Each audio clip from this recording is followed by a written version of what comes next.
ఆంధ్రప్రదేశ్ రాష్ట్ర ప్రభుత్వ ఉద్యోగులు గత కొన్నేళ్లుగా ఎదురు చూస్తున్న మంచి రోజులు వచ్చాయని చెప్పక తప్పదు.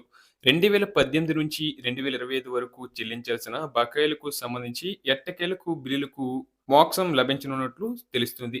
కూటమి ప్రభుత్వం ఒక్కో ఉద్యోగికి వారి బకాయిల వివరాలను వారి బ్యాంక్ ఖాతాల్లో జమ చేస్తూ మేనిఫెస్టోలో ఇచ్చిన హామీలను ఒక్కొక్కటిగా అమలు చేస్తూ ముందుకు వెళ్తుంది.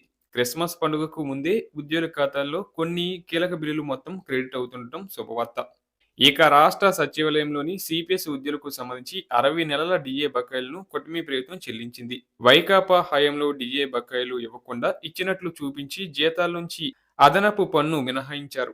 ఉద్యోగులు ఎంతగా ఆందోళన చేసినా అప్పటి ప్రభుత్వం కనికరం చూపలేదని, 5 ఏళ్ల పాటు ఉద్యోగులను ఇబ్బందులకు గురి చేసిందని ఉద్యోగ సంఘాలు ఆరోపిస్తున్నాయి. అలాగే జీతాలను నెలలో 10వ తేదీ తర్వాత ఇచ్చే పరిస్థితికి అప్పటి ప్రభుత్వం తీసుకెళ్లింది.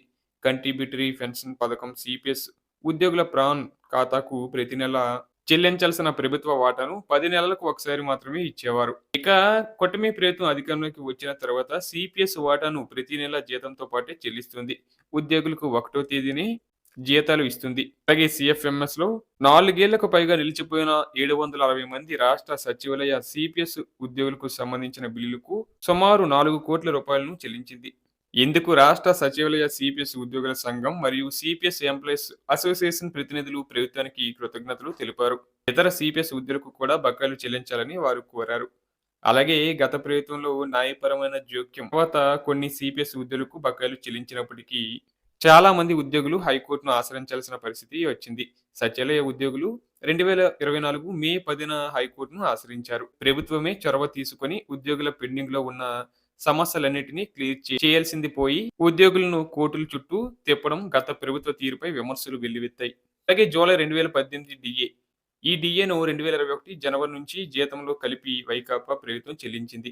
అయితే బకాయిలను గాలికి వదిలేసిందని ఆరోపణలున్నాయి. అలాగే జనవరి 2019 డిఏ ఈ డిఏను 2021 జూలై నుంచి జీతంతో కలిపింది. అంతకుముందు బకాయిలను చెల్లించలేదు. ఈ 2 డిఏలకు కలిపి మొత్తం 60 నెలల బకాయిలు చెల్లించాల్సి ఉంది. ఇక సిపిఎస్ ఉద్యోగులకు 90% బకాయిలను నగదు రూపంలోను 10% ప్రాన్ ఖాతాకు జమ చేయాల్సి ఉంటుంది. గత ప్రభుత్వం వీరికి పిఎఫ్, జిపిఎఫ్ ఖాతాలో జమ చేసినట్లు చేసి వెనక్కి లాగేసుకుందని ఆరోపణలున్నాయి. అలాగే ఉద్యోగుల బకాయిలను పిఎఫ్, జిపిఎఫ్ ఖాతాలకు సర్దుబాటు చేస్తారు. గత ప్రభుత్వం వీరికి కూడా బకాయిలను సర్దుబాటు చేయలేదు.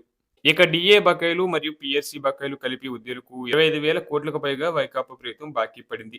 ఇప్పుడు ఈ భారం కూటమి సర్కారుపై పడింది. 2019 జూలై బకాయిలను చెల్లించాల్సింది. కరోనా సమయంలో ఆర్థిక ఇబ్బందులు ఏర్పడ్డాయని పేర్కొంటూ అప్పటి ప్రభుత్వం 2020 జనవరి, జూలై మరియు 2021 జనవరి డిఏలను ఫ్రీజ్ చేసింది. ఇక 2021 జూలై నుంచి డిఏ బకాయిలు ఇంకా పెండింగ్ లోనే ఉన్నాయి. మొత్తం మీద నూతన కూటమి ప్రభుత్వం ఉద్యోగుల సంక్షేమం పట్ల ప్రత్యేక శ్రద్ధ చూపుతూ గత ప్రభుత్వ నిర్లక్ష్యం వల్ల పేరుకుపోయిన బకాయిలను క్లియర్ చేస్తూ ముందుకు వెళుతుంది. ఈ చర్యలు ఉద్యోగ వర్గాల్లో విశ్వాసాన్ని మరియు ఆనందాన్ని నింపుతున్నాయి.